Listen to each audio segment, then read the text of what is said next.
Alright guys, so I have another classic pair for you today. Actually, I have two boxes, but I got a second pair of a shoe that I already have, and let me show you what it is. Aurora Mid, the white and black, size 9, and the one I had from before, again the same one, Aurora Mid, white and black, 8.5. So I saw these on a super tempting price on eBay again, and I had to grab another pair so I can finally rock this with no problem. Let me take that lid off. And for those of you that don't know, it's one of the easiest things to see if a Reebok shoe is from certain year is just to look at the bottom of the box. As you can see, 1993. So 1993 was when these came out alongside many other pairs. One of my favorite years probably for sneakers.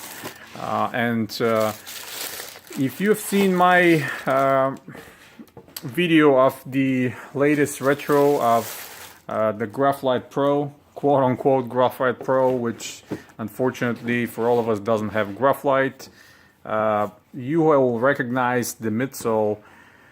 Very similar to this one. In fact, pretty much the same. I'm going to show you why.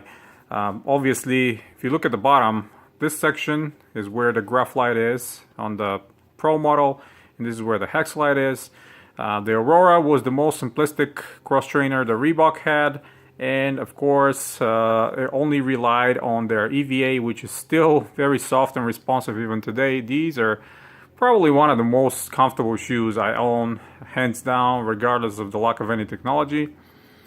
But what important thing is this amazing leather on the toe box. I mean, look at it. Look how it's creased. Look at the cuts on that leather. This is absolutely amazing. This is how I like my shoes. This is how they were back in the day. This portion here, starting from here to here, toe box, and in this section, this is all genuine leather, and then you see where the synthetic is because of the cracking of the paint. This is the synthetic all around here, heel as well. And this is one other thing to show that it's a lower tier Reebok trainer. It's printed instead of stitched. But the major problem with these is the Vector logo. The Vector logo is synthetic leather, and see how it's cracking and peeling, kind of sticky. That's one of the major problems when you have one of those. There will be no sole separation. There will be no problem with the leather or the midsole, but the problem will be with the synthetic.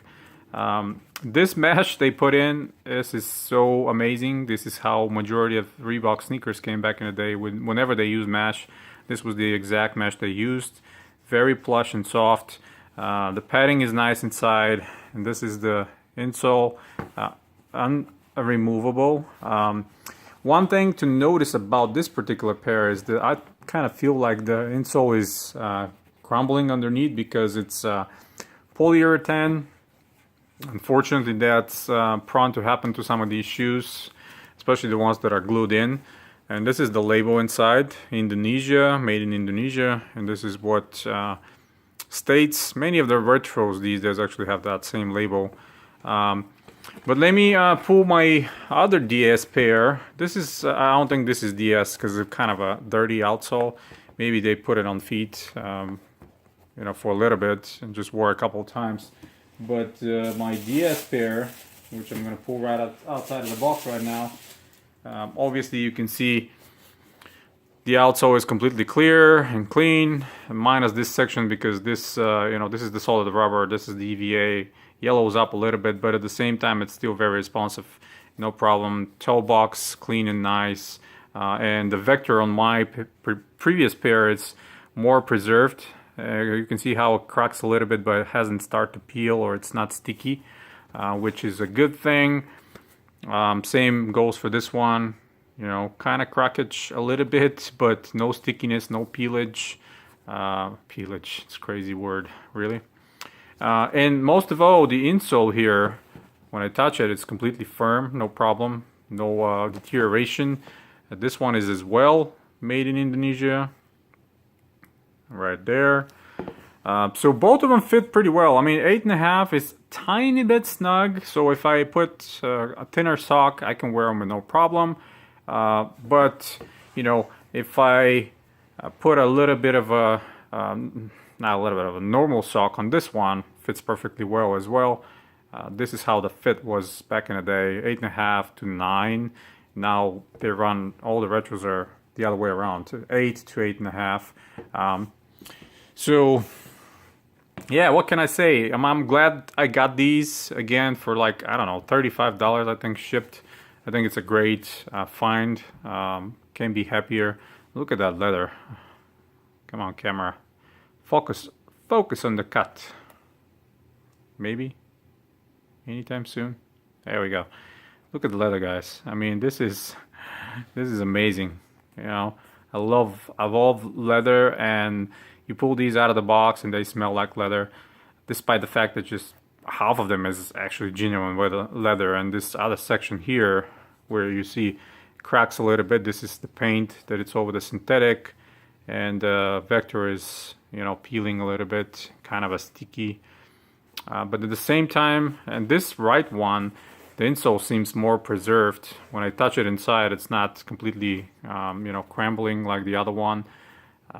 Super responsive midsole. I mean, these are going to be worn, guys. I guarantee you're going to see pictures on Instagram for me wearing these. This is pure classic, perfect classic. And let me just pause the video and bring out the Graphite Pro, kind of do them side by side real quick and show you some differences and whatnot.